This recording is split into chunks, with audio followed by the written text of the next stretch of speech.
Let's walk through it, just what a person does. They come in and sit down at a computer, and they're going to get online, they enter a couple of pieces of information about themselves, and the computer does the rest.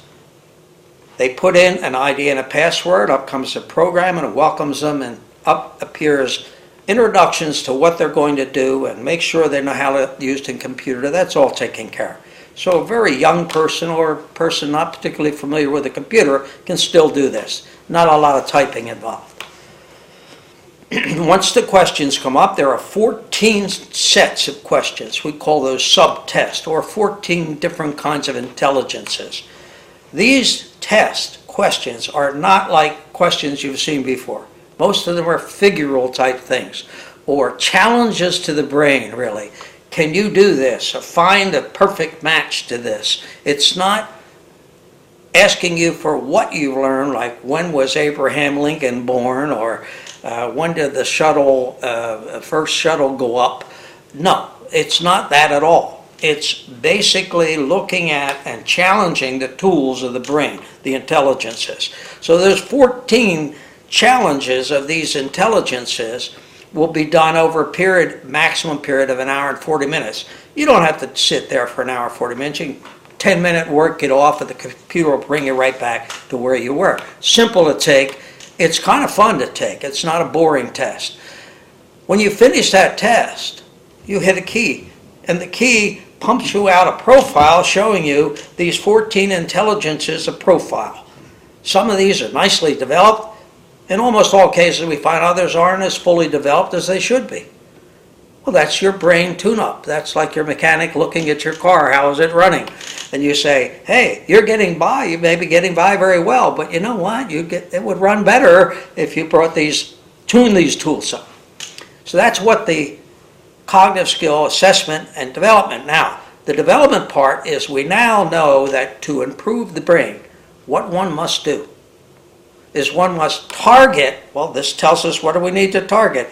If you're having trouble remembering memory, well, what are the main things we cover in this test? Well, it's the way the brain works. And the main way we cover this is the first gear of the brain is cognition. And cognition just means understanding. Does your brain understand what you're asking it to do? And an example of this is I can give you a trick question and say, I can put your brain on tilt. I'll ask you a question. You cannot ask me any questions. You have to give me an immediate answer. Here is the question. What is the difference between a duck? Now, it's a trick question, but you just experience your brain on tilt, which means cognition, understanding. The brain can't understand where it's supposed to go. So how can it get in gear and go there? Many people, and not just children, who don't have fully developed cognition, that ability in the brain, that integration and ability in the brain, miss points a lot. They don't get it a lot. And there are other people we say, man, they're a quick read. That's a term we read. They can seem to grab it right away. That's cognition. Then there's the obvious thing. We all need to hold information in the brain long enough to really evaluate it, sort it, and work with it. And that's called memory. So if I say to you, here are some numbers, 1, 2, 5, 7, 8, 4, 1. And can you hold them long enough to give them back to me? And this is not a trick question, but I can say to you, how well did you hold them in your brain? Give them back to me backward. No pun intended. And I can do that in many ways. But what I'm looking at is a process of the brain. Memory of different kinds. What is memory?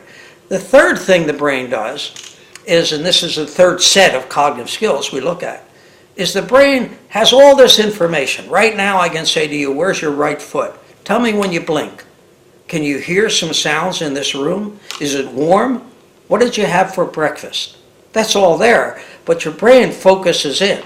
So all this information that's flowing around in your brain as I ran all those questions by you, everything coming in from this environment, the brain has to focus. It has to take all this information that's flowing around, evaluate it, Well, cognition is focused. You said, oh, you want me to focus on this, the number of times I blink. Okay. Can it hold in memory how many times you blink while other things are going on? Then the brain gets rid of a lot of material that is superfluous to the task at the moment. It evaluates the information for you. You don't do it consciously. And it throws it out if it doesn't need it. And it holds on to some of the other. And that's your working memory as well as your evaluation and classification working together. Now, what are you doing all this for in your brain? To be able to solve a problem, make a decision. And making a decision is solving a problem. And the problem isn't math or asking you a question. The problem is, do I move my legs? Do I get up from this chair? Do I whatever? Those are tasks or problems. So the brain does this all together.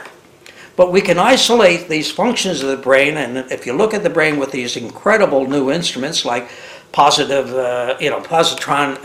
emission technology or PET scanning, you can see the brain lighting up when it's doing these different things. It's an incredible process, but we can look at it in the simplified fashion. If we identify your brain and what's functioning, we know, due to plasticity, that we can increase these underdeveloped intelligences to the next level. And so we provide you with the assessment to show you where your brain is, and 2, those exercises that will target, stimulate, and challenge your brain to bring these intelligence up to the functional level of your well-developed intelligences. That's all we do, but in a very systematic way and the way the brain wants it done.